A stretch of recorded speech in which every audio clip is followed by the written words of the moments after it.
થોડા દિવસથી સોશિયલ મીડિયામાં ઘણા લાંબા સમયથી ચર્ચા ચાલી રહી હતી કે હાર્દિક પાંડ્યા અને નતાશા સ્ટેનકોવિક જે બંનેના ડિવોર્સ થયા છે એ ડિવોર્સને લઈને બધા જ લોકોની અટકળો હતી કે શા માટે આ કપલ આટલું બહુ જ સારી રીતે જીવતું હતું, એમને એક બાળક છે અગસ્ત્ય, અને તેમ છતાં પણ એમણે ડિવોર્સ લીધા. તો એમના ડિવોર્સ પાછળનું કારણ હવે સામે આવ્યું છે.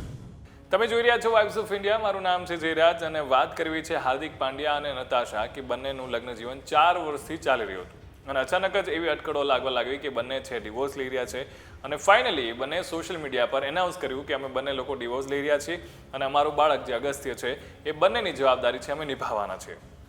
પણ હવે ખરેખર કારણ જે મીડિયા રિપોર્ટ્સમાં એવું જાણવા મળ્યું છે કે હાર્દિક પાંડ્યા અને નતાશાના ડિવોર્સ થવા પાછળનું કારણ એ છે કે હાર્દિક પાંડ્યાનો જે સ્વભાવ છે એ નતાશા કરતાં ખૂબ જ અલગ છે. એની લાઇફસ્ટાઇલ, એની પર્સનાલિટી બંને વચ્ચે બહુ જ અંતર છે અને નતાશા જે ઘણું બધું ટ્રાય કરતી હતી કે મેચઅપ કરી શકે, ઘણા બધા પ્રયત્નો થયા અને અંતે જે છે એ થાકી હારીને એ બંને નક્કી કર્યું કે બંને ડિવોર્સ લેશે અને એટલા માટે થઈને નતાશા અને હાર્દિક પંડ્યાએ ડિવોર્સ લીધા કારણ કે બંનેની પર્સનાલિટી છે, બંનેની લાઇફસ્ટાઇલ છે એ મેચ થતી નથી અને એટલા કારણે બંને ડિવોર્સ લીધા. અને ડિવોર્સ પછી સોશિયલ મીડિયામાં એવી પણ અફવાઓ હતી કે જાસ્મીન વાલિયા કે જે બ્રિટિશ સિંગર છે એની સાથે પણ હાર્દિક પાંડ્યા છે એની અટકળો એવી આવી હતી કે બંને વચ્ચે પણ કંઈક ઈલું ચાલી રહ્યું છે અને એના પણ વિડીયોઝને સોશિયલ મીડિયામાં વાયરલ થયા હતા. એટલે હવે ખરેખર એ મુજબ એવું જાણવા મળી રહ્યું છે કે આ કારણથી બંને વચ્ચે જે ડિસ્ટન્સ હતું એના કારણે હાર્દિક પાંડ્યા અને નતાશાએ ડિવોર્સ લીધા છે. તો તમારું આ મુદ્દે શું કહેવું છે?